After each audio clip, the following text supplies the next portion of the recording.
पहला प्रश्न। भगवान, प्रेम क्या है और क्या प्रेम कभी नष्ट भी हो सकता है या नहीं?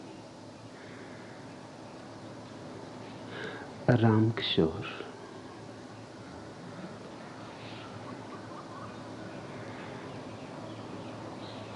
प्रेम एक इंद्रधनुष है। उसमें सभी रंग हैं, निम्नतम से लेकर श्रेष्ठतम तक, काम से लेकर राम तक।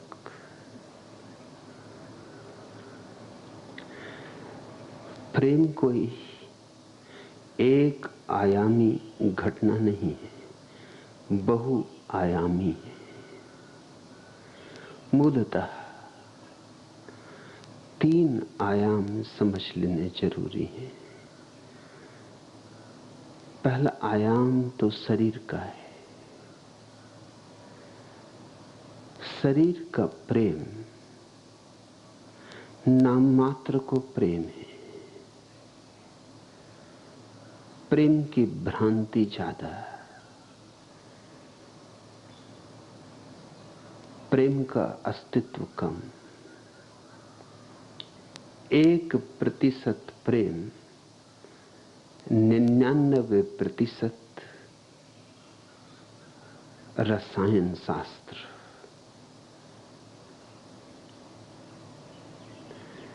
1% तुम, 99% अचेतन प्रकृति।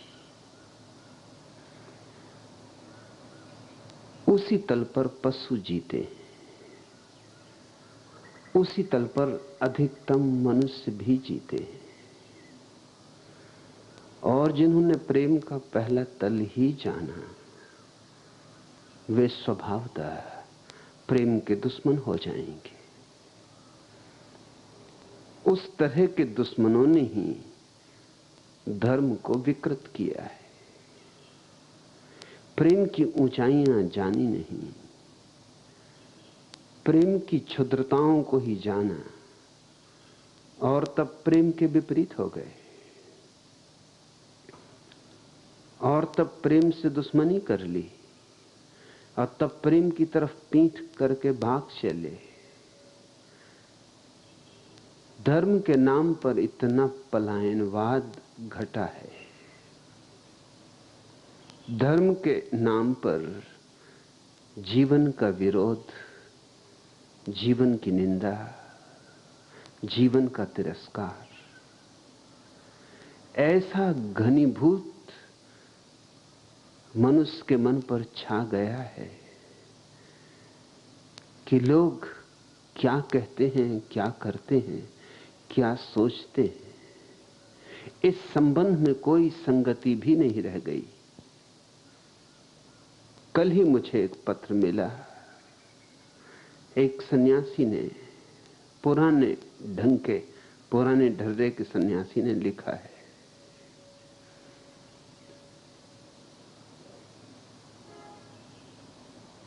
कि काम तो पवित्र है, उसको खिलवाड़ की तरह लेना ठीक नहीं। और उसी पत्र के अंत में लिखा है कि काम तो घृणित है, पाप है। एक ही आदमी एक ही पत्र में पहले हिस्से में लिखता है काम पवित्र है, और दूसरे हिस्से में लिखता है कि काम पाप है। इस आदमी को पता भी नहीं ये क्या कह रहा है। अगर काम पवित्र है तो पाप कैसे हो जाएगा, और काम अगर पाप है तो फिर पवित्र कैसे हो जाएगा। मगर ऐसी ही दुविधाओं से मनुष्य का मन भर गया है, और कारण यह है कि मनुष्य को पूरा प्रेम जीने का अवसर नहीं मिला। तो जो अवरुद्ध प्रेम की ऊर्जा रह गई है उसके भीतर, वह सड़ती है। ऊर्जा का नियम है, या तो अभिव्यक्त करो या सड़ेगी। नदी बहे तो ठीक, रुक जाए तो गंदगी पैदा होगी। बहाव उसे स्वच्छ रखता है, प्रवाह उसे निर्मल रखता है। रुकी की गंदी तलैया बनी। जिन्होंने प्रेम को शरीर के तल पर ही जाना, पशु के तल पर जाना, उन्होंने प्रेम में छिपी ईर्ष्या देखी, जलन देखी, वैमनस्य देखा, घृणा देखी, कलह देखी। उन्होंने प्रेम के नाम पर चल रहा स्त्री पुरुषों का शोषण देखा। स्वभावतः घबरा गए, घबराहट में भाग खड़े हुए। यूं भाग के भी कुछ पाया नहीं जा सकता, भाग के कभी कुछ नहीं पाया जा सकता। युद्ध के मैदान से भागे गए लोगों को तो हम कहते हैं भीरू, कायर, भगोड़े, और जीवन के मैदान से भागे गए लोगों को हम कहते हैं साधु, संत, महात्मा। ये जीवन का युद्ध असली युद्ध है। बाकी युद्ध तो सब कुछ भी नहीं। जीवन के युद्ध में ही निर्णय होना है कि कौन विजेता है। इससे जो भागा वो परमात्मा से चूका। जिसने जीवन के प्रति पीठ कर दी, जो जीवन से विमुख हो गया, वो याद रखे कि परमात्मा से कभी सन्मुख न हो सकेगा। लेकिन उसके विमुख हो जाने का कारण क्या था?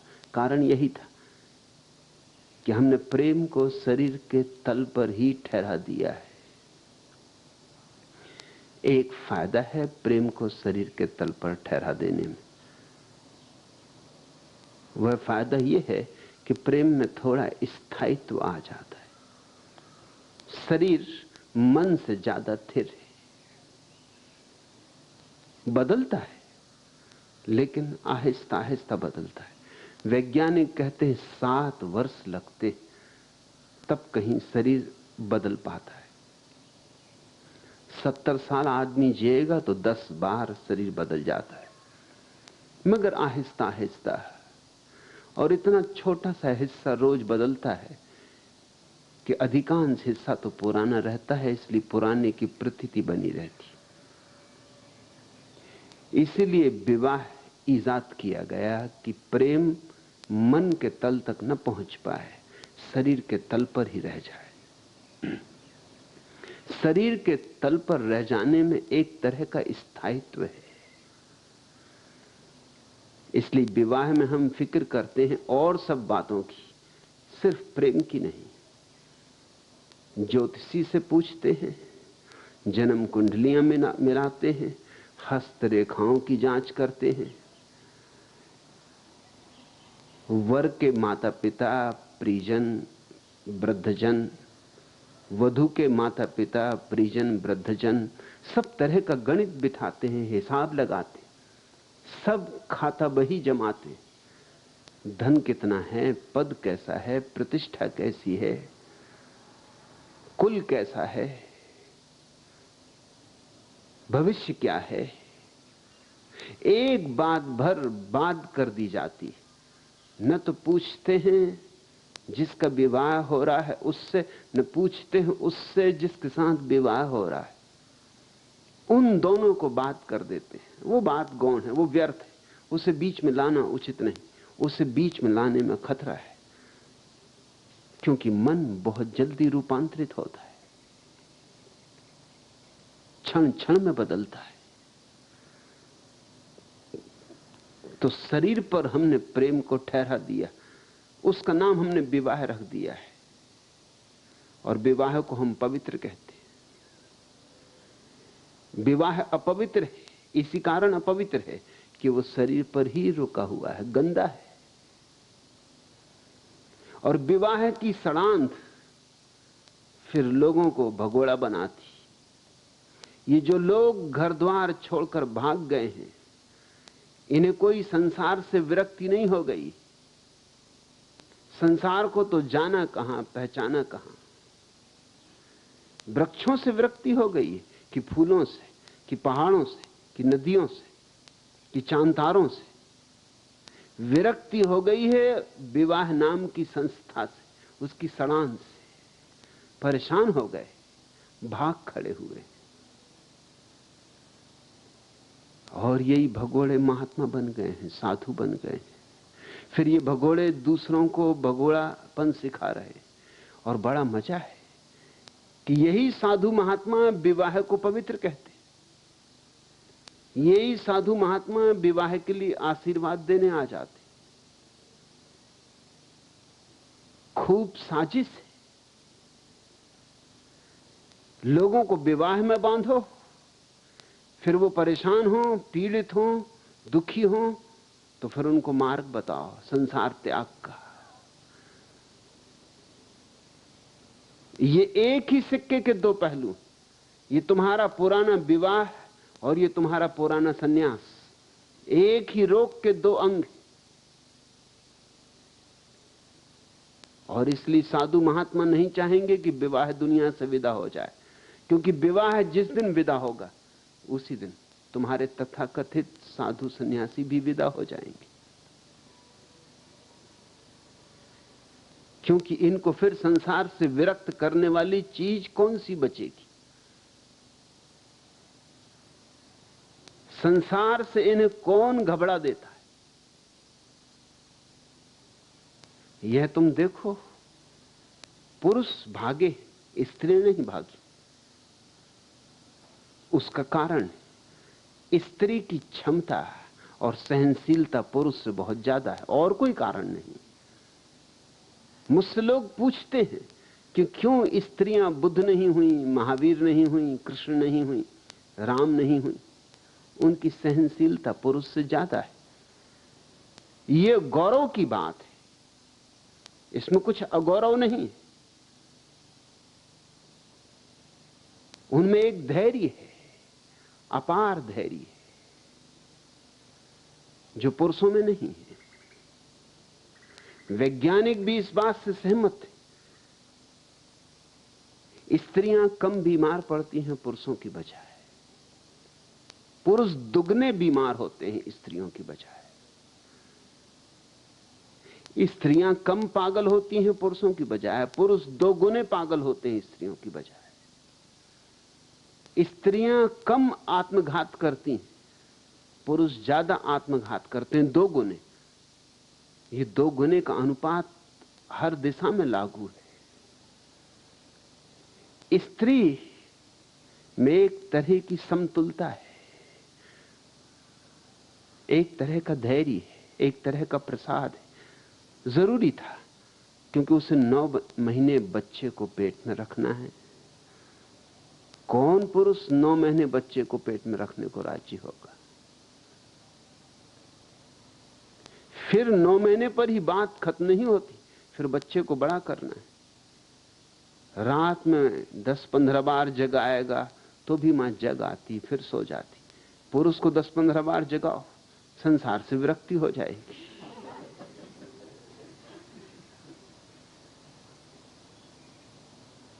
पुरुष को 9 महीने गर्भ रखने दो पेट में, कि फिर तत्क्षण भाग खड़ा होगा। ये कष्ट पुरुष न सह सकेगा। स्त्रियां पुरुषों से ज्यादा जीती, 5 साल ज्यादा।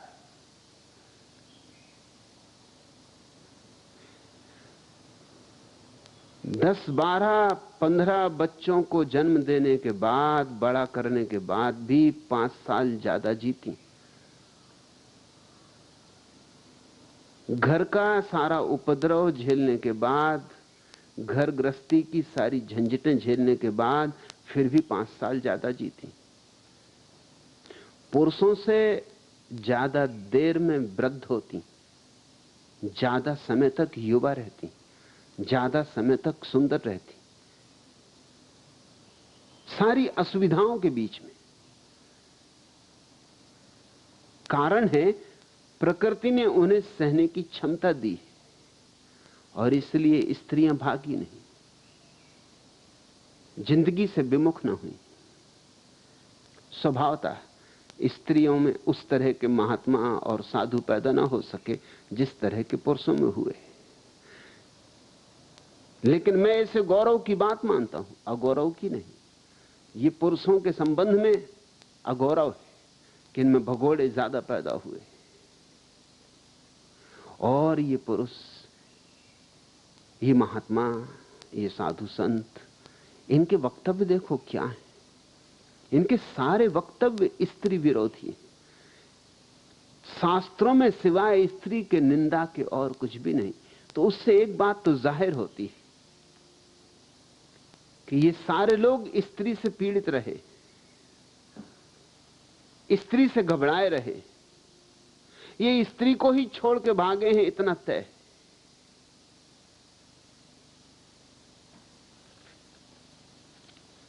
शंकराचार्य का यह वचन है,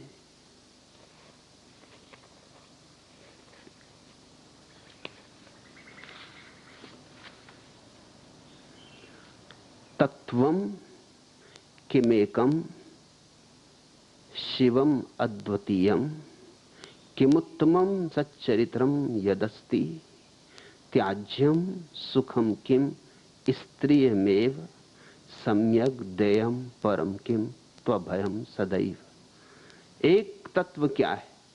अद्वितीय शिव तत्व। सबसे उत्तम क्या है? सच्चरित्र। कौन सुख छोड़ना चाहिए? सब प्रकार से स्त्री सुख ही। परमदान क्या है? सर्वदा अभय ही। शंकराचार्य कहते हैं कौन सुख छोड़ना चाहिए? त्याज्यम सुखम किम स्त्रियमेव। सब प्रकार से स्त्री का सुख ही।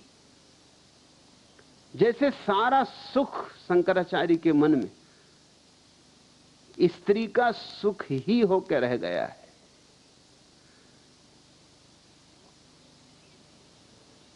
और स्त्री में क्या सुख है यह भी तो पूछो। यह वचन विचारणीय है। एक तरफ यही महात्मा गण कहते हैं कि स्त्री में क्या रखा है? हड्डी, मांस, मज्जा, लहू, मवाद, जैसे इनमें सोना चांदी भरा हो।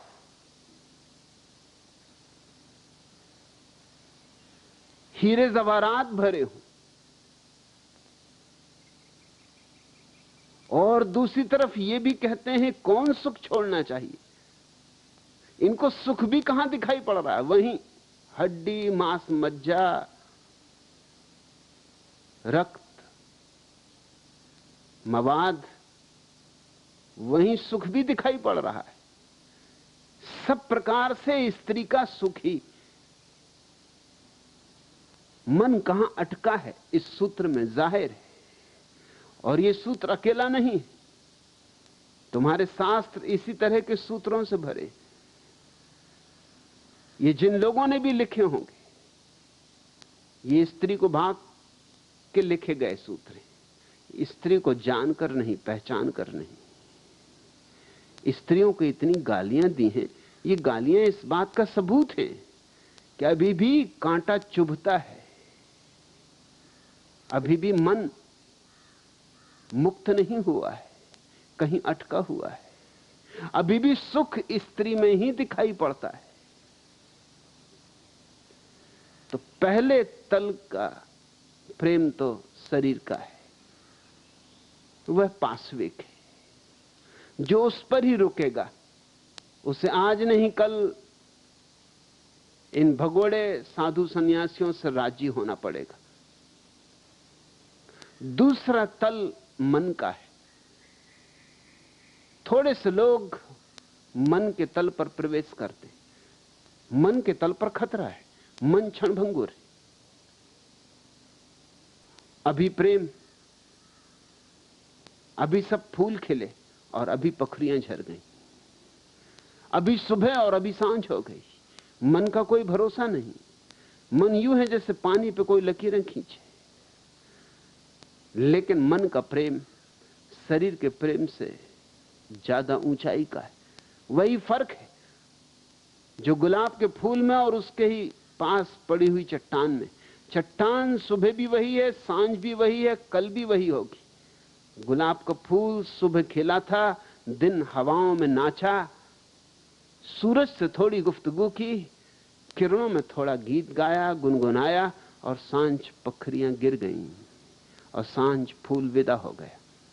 माना कि पत्थर जो गुलाब की झाड़ी के नीचे ही पड़ा है ज्यादा स्थिर, ज्यादा स्थायी है, लेकिन क्या इससे तुम पत्थर होना चाहोगे या गुलाब के फूल होना चाहोगे? भारतीय मन में यह भाव स्थायित्व का बहुत गहरा बैठा हुआ है। चीजें स्थिर होनी चाहिए, जितनी स्थिर हो उतनी अच्छी, फिर चाहे स्थिर होने में जड़ ही क्यों ना हो जाए। इसलिए भारतीय मन बहुत निंदा करता है उन देशों की जहां विवाह के ऊपर प्रेम छा गया है, क्योंकि जहां प्रेम मन का होगा वहां तलाक भी होंगे, वहां कुछ भरोसा नहीं। लेकिन मैं तुमसे कहता हूं कि शरीर के तल से मन का प्रेम ज्यादा ऊंचाई का प्रेम है, उसमें कुछ फूलों की गंध है।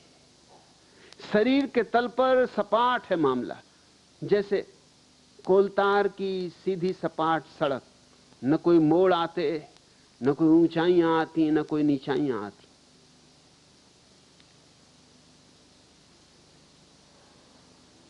ज्यादा व्यवहारिक है, स्थूल भी,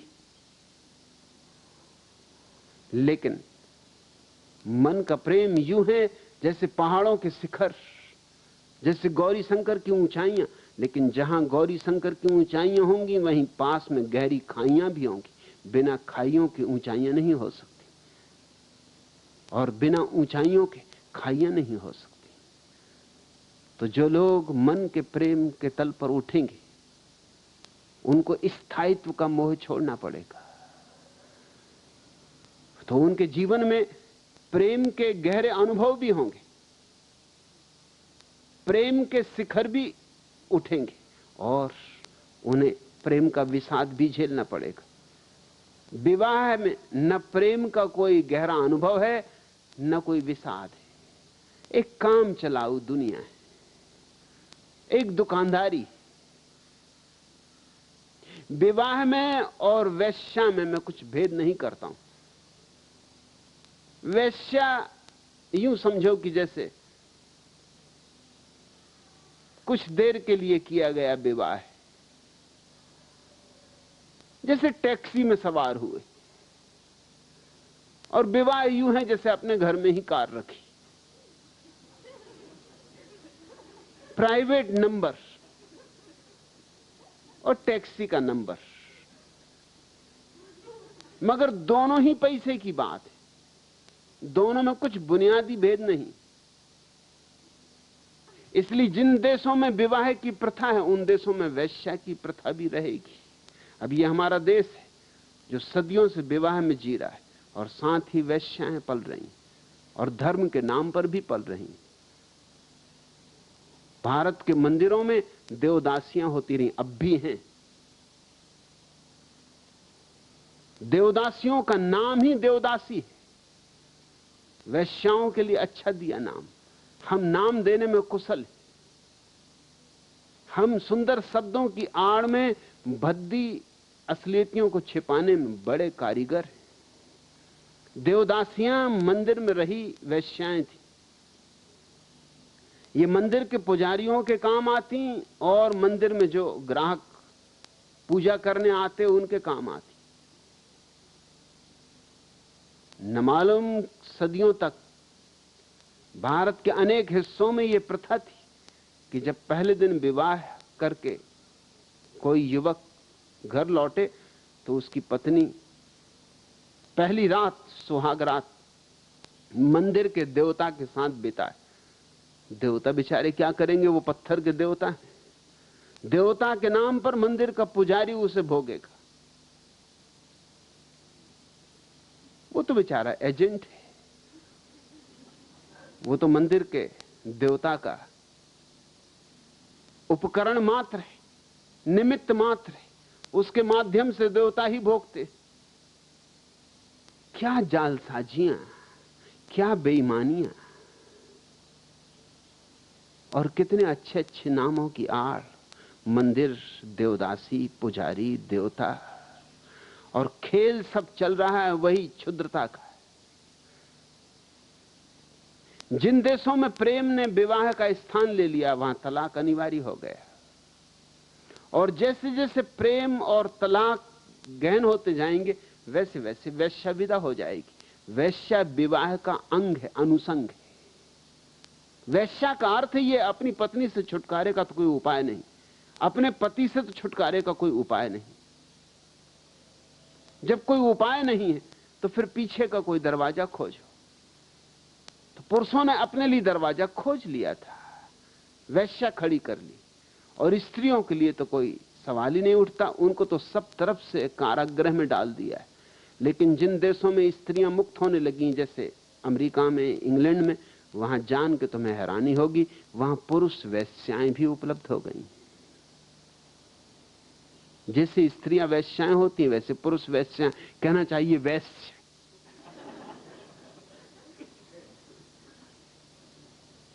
वैश्य भी उपलब्ध हैं जैसे वैश्याएं उपलब्ध हैं, क्योंकि स्त्री भी वही मांग करती है जो पुरुष करता, समान अधिकार, तो स्वभावतः उसका यही परिणाम होगा।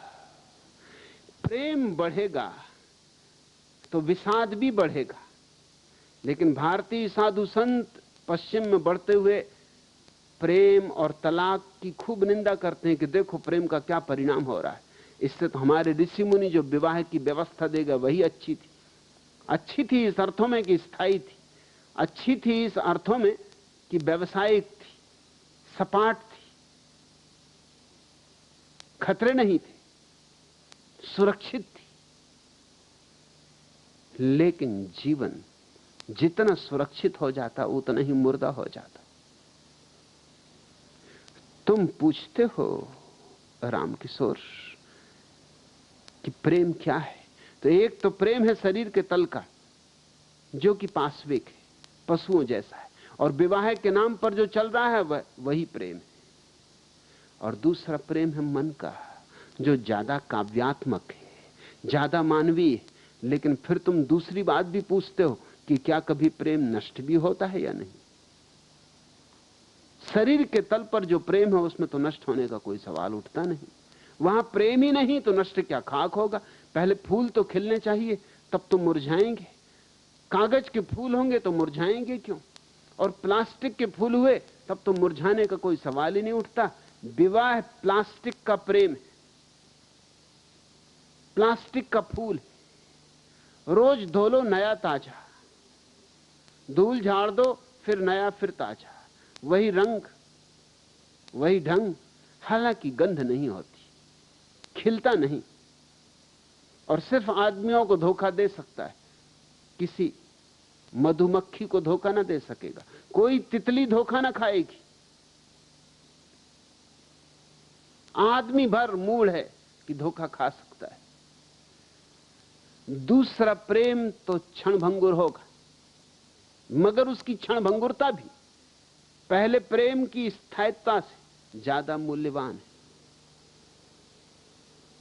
क्योंकि उस क्षणभंगुरता से तुम्हें स्वाद मिलेगा तीसरे प्रेम का, जो कि वस्तुतः समग्र प्रेम। उसको मैं कहता आत्मा का प्रेम, जो दूसरे तक नहीं पहुंचा है तीसरे पर नहीं पहुंचेगा। दूसरा सोपान पार करना जरूरी है, जो पहले पे ही अटका रह गया उसका धर्म भगोड़पन होगा, पलायनवाद होगा। और जो दूसरे से गुजर गया उसके जीवन में प्रेम की क्षणभंगुरता को देखकर, प्रेम के विषाद को देखकर और प्रेम का आनंद भी जानकर, पहले ने तो आनंद जाना ही नहीं, सिर्फ विषाद जाना, सपाट थोथापन जाना, तो भाग खड़ा हुआ। दूसरे ने दोनों जाने, क्योंकि दूसरा मध्य में है, शरीर और आत्मा के ठीक मध्य में। दूसरे ने दोनों जाने, विषाद भी जाना और आनंद भी जाना। विषाद के कारण वो दूसरे से मुक्त होना चाहेगा और आनंद के कारण दूसरे में जो छिपा हुआ राज है उसको और ऊंचाई तक ले जाना चाहेगा। इसलिए उसके जीवन में खोज शुरू होगी कि क्या कोई आत्मिक प्रेम भी हो सकता है, और वही खोज धार्मिक खोज है। वही प्रेम प्रार्थना बन जाता है, वही प्रेम परमात्मा की तलाश है, क्योंकि वह प्रेम फिर व्यक्ति व्यक्ति के बीच नहीं होता। वह प्रेम तो फिर व्यक्ति और अव्यक्ति के बीच होता है। वह प्रेम तो फिर अंश के और समग्र के बीच होता है, बूंद के और सागर के बीच होता है। दो बूंदों का प्रेम तो देख लिया, वो टूट टूट जाता है, बिखर बिखर जाता है, उसकी सीमाएं। इसलिए अब एक ऐसा प्रेम देखने की आकांक्षा, अभीप्सा पैदा होती जिसकी कोई सीमा नहीं। असीम के साथ प्रेम का भाव उठता है। वही भाव मेरी दृष्टि में असली सन्यास है। लेकिन मेरा सन्यास तो कष्टपूर्ण मालूम पड़ेगा। एक मित्र ने पूछा है,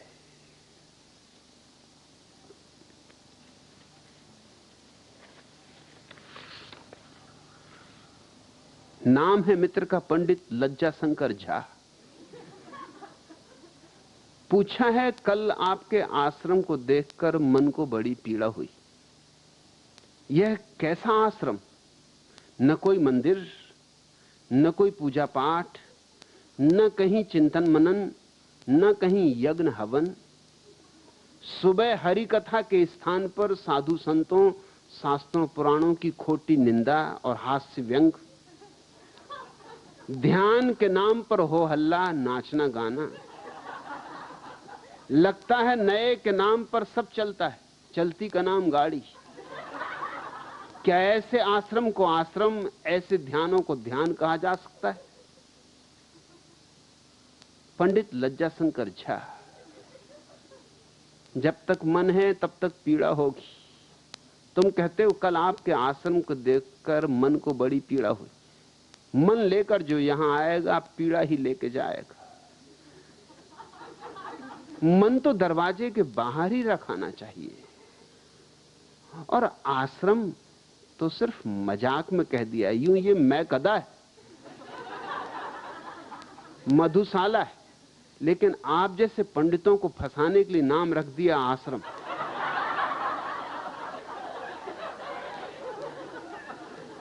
वहीं सामने मधुशाला लिखी हो तो आप लज्जा के मारे भीतर आते ही नहीं। लज्जा बस, आना भी चाहते तो आ ना सकते। पंडित और फिर लज्जाशंकर आते आते रुक गए होते, आगे बढ़ गए होते, कहीं और चले गए होते। आश्रम तो नाम इसलिए रख दिया है कि कुछ बुद्धू सिर्फ आश्रम के कारण ही आते।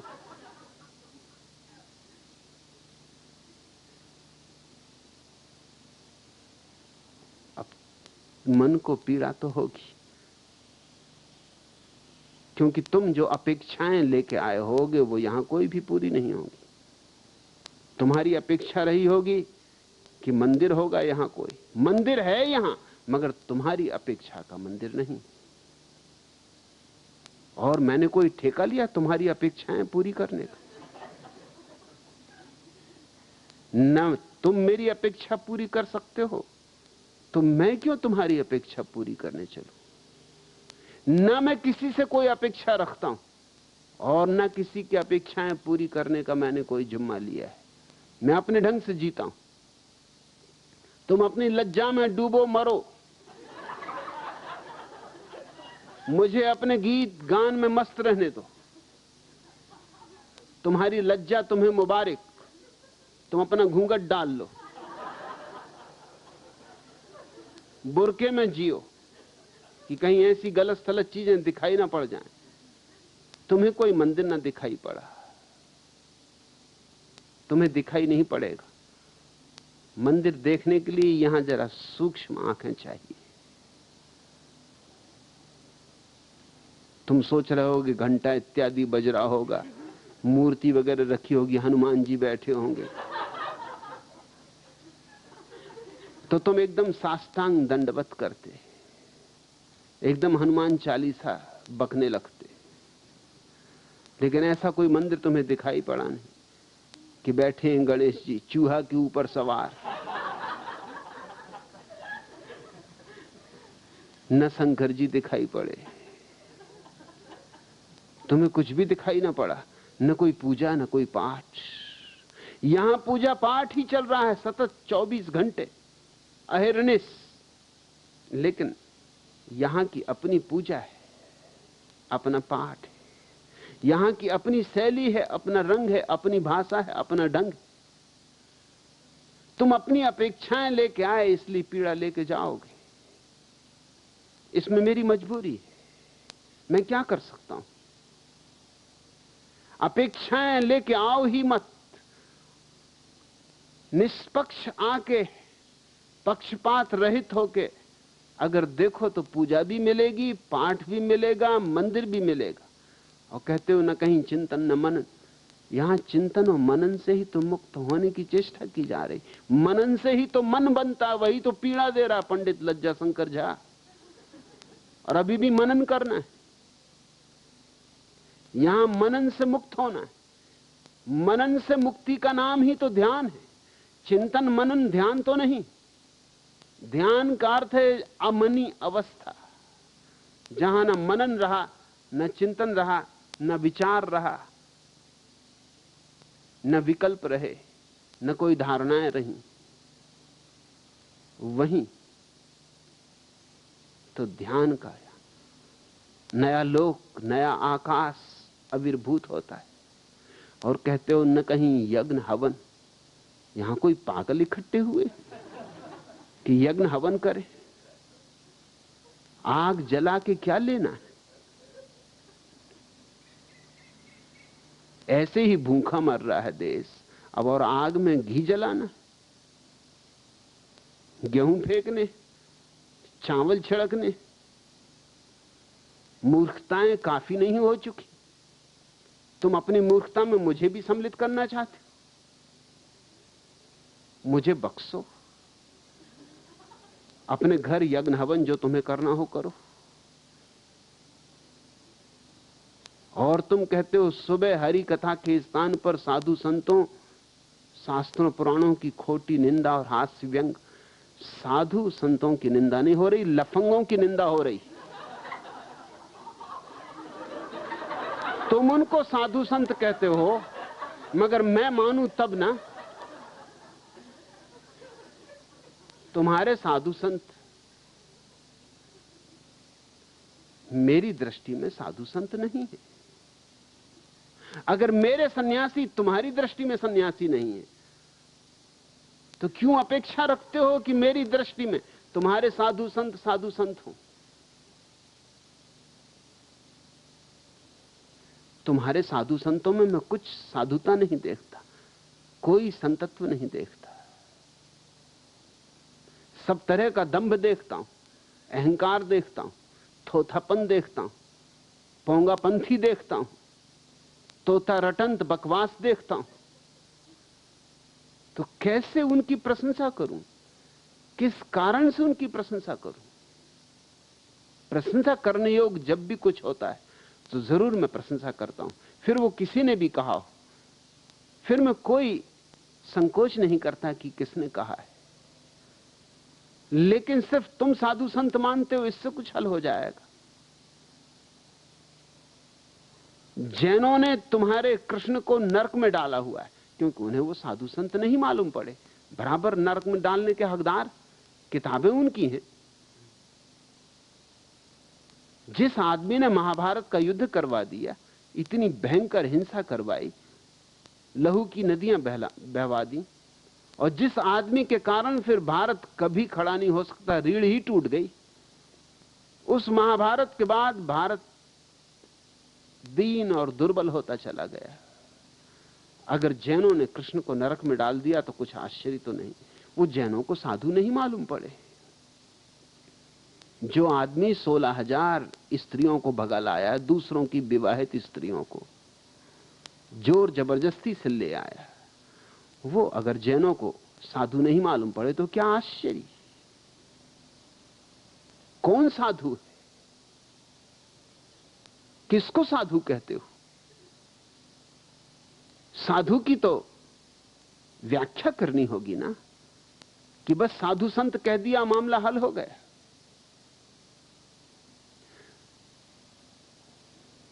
महावीर हिंदुओं को साधु नहीं मालूम होते। किसी हिंदू शास्त्र ने महावीर की साधुता की चर्चा नहीं की।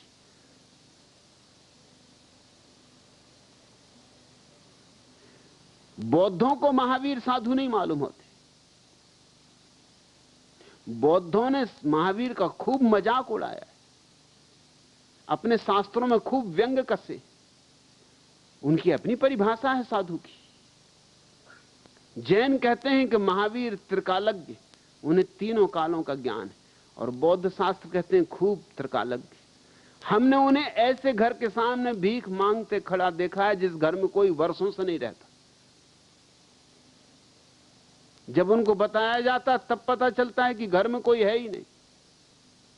और ये त्रिकालज्ञ, अतीत भी जानते हैं, वर्तमान भी जानते हैं, भविष्य भी जानते हैं। ये कैसे त्रिकालज्ञ? इनको ये भी पता नहीं चल रहा कि घर में कोई नहीं। बौद्ध ग्रंथ कहते हैं कि हमने महावीर को सुबह के अंधेरे में कुत्ते के पैर, पूंछ पर पैर रखते देखा। जब कुत्ता भौंका तब उनको पता चला कि अरे कुत्ता है। ये त्रिकालज्ञ। तो बौद्ध तो महावीर को साधु नहीं मानते, और न जैन बुद्ध को साधु मानते। क्योंकि जैन तो तभी किसी को साधु माने जब वो समस्त परिग्रह छोड़ दे, और समस्त परिग्रह में वस्त्र भी आ जाते। और बुद्ध तो वस्त्र पहनते रहे, 3 वस्त्र रखते थे। वो बहुत परिग्रह हो गया, काफी जंजाल हो गया, पूरा संसार हो गया। 3 वस्त्र जो आदमी रखे हैं वो अभी कहां साधु। तो जैनों ने बुद्ध को कोई साधु नहीं माना। तुम सोचते हो जैन तुम्हारे राम को अवतार मान सकते, या परशुराम को अवतार मान सकते? परशुराम जिसने पृथ्वी को 18 दफे क्षत्रियों से खाली कर दिया, हत्या करता रहा। ये चंगेज खां और तैमूर लंग और नादिर शाह सब बचकाने मालूम पड़ते। परशुराम ने जितनी हत्या की शायद किसी आदमी ने कभी नहीं की। इसको जैन जो अहिंसा को परम धर्म मानते कैसे साधु माने? और तुम तो उन्हें अवतार मानते हो। साधु ही नहीं, ईश्वर का अवतार। सवाल यह है, कौन साधु है? क्या साधु की व्याख्या? मोहम्मद की 9 पत्नियां थी। क्या तुम सोचते हो जैन और बौद्ध मोहम्मद को साधु मान सकते? 9 पत्नियां और जिंदगी भर तलवार हाथ में। किस प्रकार के साधु?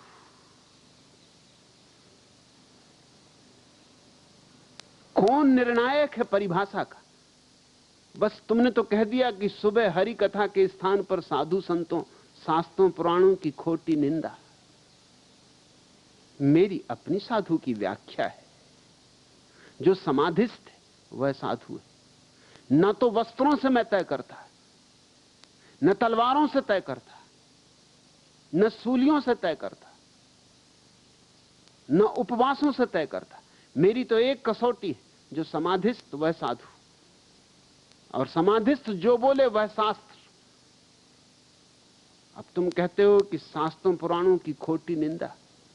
बुद्ध तो वेद को शास्त्र नहीं मानते, क्योंकि 99% तो तुम्हारे वेद में कचरा है। इसको शास्त्र वो माने भी कैसे? जैन तो तुम्हारे वेद को शास्त्र नहीं मानते।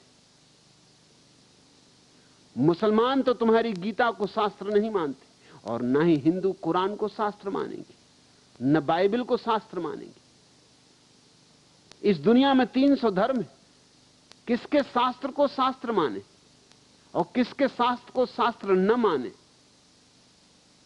मैं तो शास्त्र उसको मानता हूं जो समाधिस्थ व्यक्ति ने बोला हो, और जो समाधिस्थ व्यक्ति का बोला हुआ नहीं मालूम पड़ता, उसकी जोर से आलोचना करूंगा, उसको टुकड़े टुकड़े कर दूंगा। यही हरि कथा है। हरि कथा का अर्थ यह है कि समाधि को उभारना है, उघाड़ना है। जिस चीज से भी ढकी हो समाधि, उसको अलग करना है। ये कूड़ा करकट अलग करना होगा।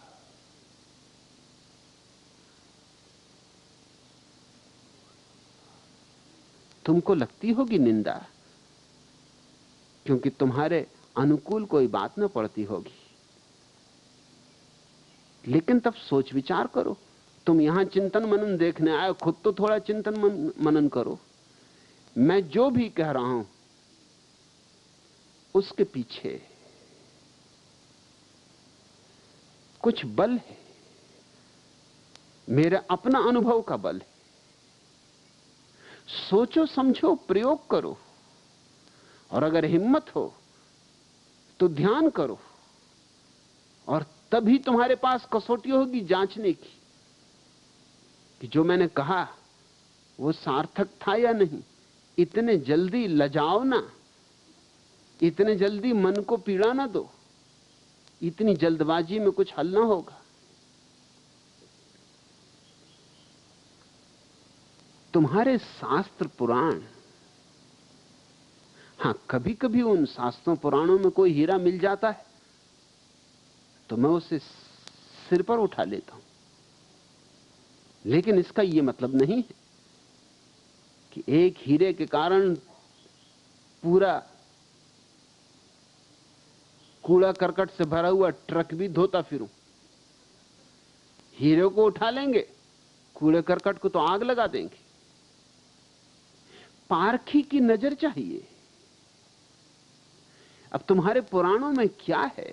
कपोल कल्पनाएं, झूठी कथाएं, व्यर्थ की बातें, बचकानी, ओछी, उनको कैसे हरि कथा कहें? लेकिन तुम्हें कठिनाई हो रही कि ध्यान के नाम पर हो हल्ला। स्वभाव था, जिसको संगीत समझ में ना आता हो उसे संगीत में हो हल्ला मालूम होगा।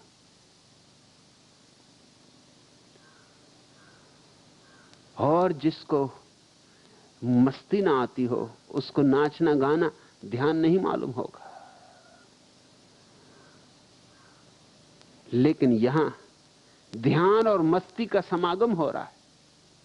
यहां जो नाच रहे हैं वो सिर्फ नाच नहीं रहे, भीतर स्वयं को साध भी रहे। बाहर नृत्य है और भीतर मौन है, सन्नाटा है, शून्य। बाहर गीत है और भीतर गहन शून्य, गहन प्रशांति है। मगर ये तो तुम संयुक्त होगे तब, ये तो देख के ही चले। तुम्हारा तो मन पीड़ा से भर गया, अब क्या तुम सम्मिलित हो सकोगे? तुम्हें लगता है कि नए के नाम पर सब चलता है, तो तुम गलती बात कह रहे हो। यहां तो पुराने के नाम पे सब चलता है, और चलती का नाम गाड़ी, मगर पुराने के नाम पे सब चलता है। यहां नए के नाम पे कुछ तो चला के देखो। छाती चाहिए नए के नाम पर कुछ चलाने को, पुराने के नाम पर कुछ दिक्कत नहीं। पुराने के नाम पे सब चलता है, बस पुराने का उल्लेख भर कर दो कि सब चल जाता है। एक मित्र ने पूछा है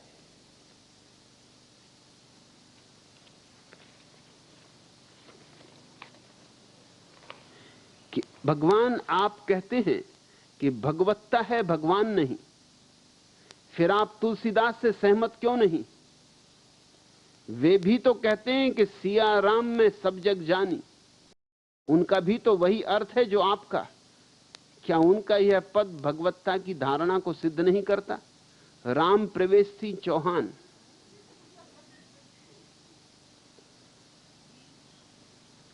तुलसीदास और मेरी बात में कोई तालमेल कहीं भी नहीं। दूर का भी नाता रिश्ता नहीं। तुलसीदास को कृष्ण के मंदिर में ले जाया गया। यूं तो लिखते हैं कि सियाराम में सब जग जानी, लेकिन जब उन्हें कृष्ण के मंदिर में ले जाया गया तो वो कृष्ण की मूर्ति को झुके नहीं। उन्होंने कहा, मैं तो राम का भक्त हूं, जब तक धनुष बाण हाथ नहीं लोगे मैं सिर ना झुकाऊंगा। ये सब जग में सियाराम को देखते, ये कृष्ण में भी सियाराम को नहीं देख पा रहे। अच्छी अच्छी बातें करना एक बात, सियाराम में सब जग जानी। तो फिर ये कृष्ण भर को छोड़ दिया जगत के बाहर। क्यों कृष्ण के सामने सिर झुकाने में अड़चन आ रही? अब कृष्ण कोई मोहम्मद भी तो नहीं,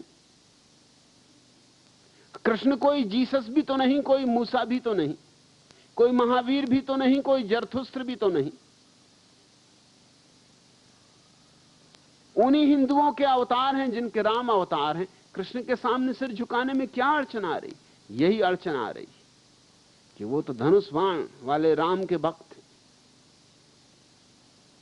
और जब तक धनुष बाण हाथ नहीं लोगे तुलसी झुके न माथ।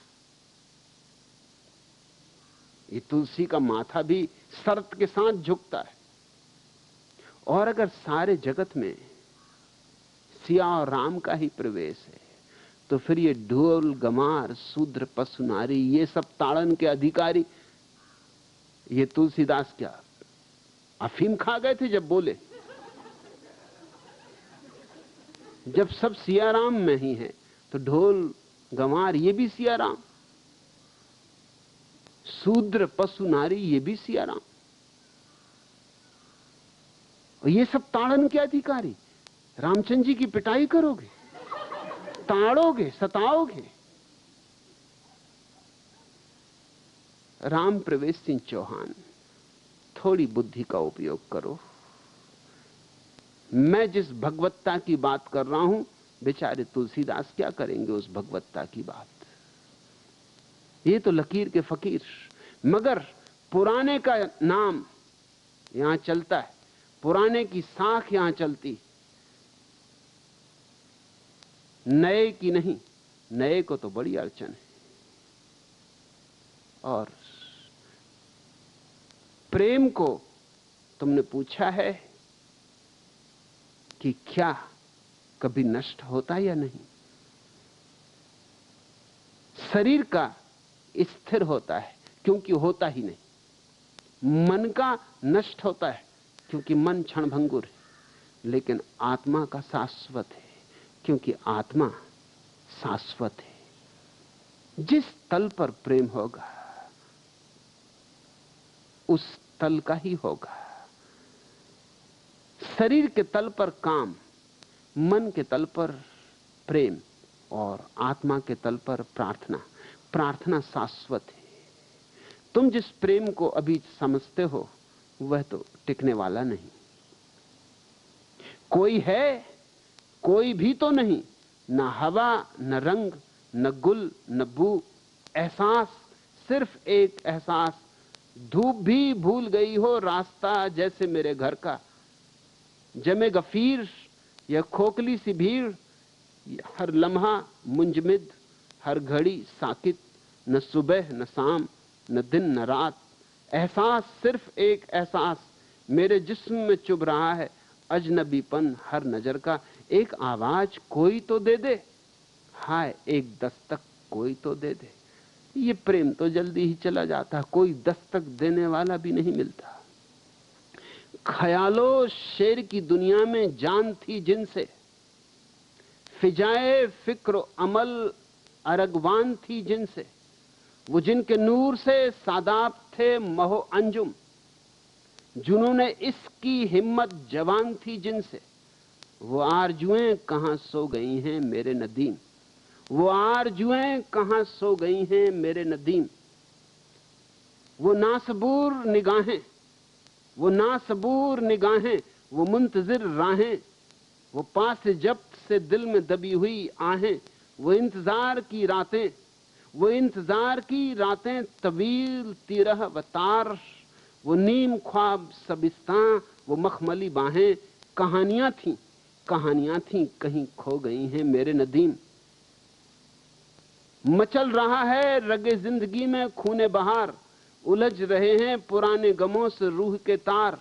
चलो कि चल के चिरागा करें दियारे हबीब, चलो कि चल के चिरागा करें दियारे हबीब। हैं इंतजार में अगली मोहब्बतों के मजार, मोहब्बतें जो फना हो गई हैं मेरे नदीम। मेरे दोस्त, मेरे साथी, कहां खो गए वे दिन, ख्यालों शहर की दुनिया में जान थी जिनसे, कविताओं में प्राण थे जिनसे, फिजाए अम्र अमल अरगवान थी जिनसे, वो जिनके नूर से सादाब थे माहवांजम, जिनकी रोशनियों से चांद तारे चमकदार थे, जिन्होंने इसकी हिम्मत जवान थी जिनसे। प्रेम का पागलपन, प्रेम की मस्ती जिनके कारण जवान थी, वो आरजुएं कहां सो गई हैं मेरे नदीम। मेरे मित्र, मेरे साथी, मेरे संगी, वो आकांक्षाएं कहां सो गई, कहां खो गई। वो नासबूर निगाहें, वो बेचैन निगाहें, वो मुंतजिर राहें, वो पास से जब से दिल में दबी हुई आहें, वो इंतजार की रातें तवील तिरह व तार, वो नीम ख्वाब सबिस्तां, वो मखमली बाहें। कहानियां थी कहीं खो गई हैं मेरे नदीम। मन के जगत में तो सब कहानियां हैं, सब खो जाएंगी। मचल रहा है रगे जिंदगी में खूने बहार, उलझ रहे हैं पुराने गमों से रूह के तार। चलो कि चल के चिरागा करें दियारे हबीब। वो हैं इंतजार में अगली मोहब्बतों के मजार, सब मजार बन जाते, सब कब्रें हो जाती। मोहब्बतें जो फना हो गई हैं मेरे नदीम। सब मोहब्बतें मर जाती, सब प्रेम मर जाते। जो जन्मता है वो मर जाता है, लेकिन एक ऐसा प्रेम भी है जो जन्मता ही नहीं, जो तुम्हारे भीतर ही छिपा पड़ा है। जिस दिन तुम उसका आविष्कार कर लोगे, वही तुम्हारी आत्मा है, वही तुम्हारा परमात्मा है। तुम हो मंदिर और तुम्हारे भीतर छिपा है प्रेम का एक सागर, लेकिन उसके लिए गहरी डुबकी मारनी होगी ध्यान की। विचार से नहीं होगा, चिंतन मनन से नहीं होगा, शास्त्र से नहीं होगा, साधु संतों से नहीं होगा, मंदिर मस्जिदों में घड़ियाल अजाने देने से नहीं होगा, यज्ञ हवन करने से नहीं होगा। सिर्फ एक ही कला है उस प्रेम को उघाड़ लेने की, जो अजन्मा है और अमृत है, और वह कला है ध्यान। निर्विचार हो रहो, निर्विकल्प हो रहो, ऐसे शांत हो जाओ कि भीतर कोई चहलकदमी न रहे, कोई शोरगुल न रहे, कोई तरंग भी ना उठे। निस्तरंग हो जाओ, अकंप जले तुम्हारी चेतना की लौ। जैसे दिया जले ऐसे घर में जहां हवा का कोई झोंका भी ना आता हो, तब तुम खोज पाओगे अपने भीतर के शाश्वत स्वर को, शाश्वत संगीत को। वह प्रेम कभी नहीं मिटता है, उसकी ही तलाश है।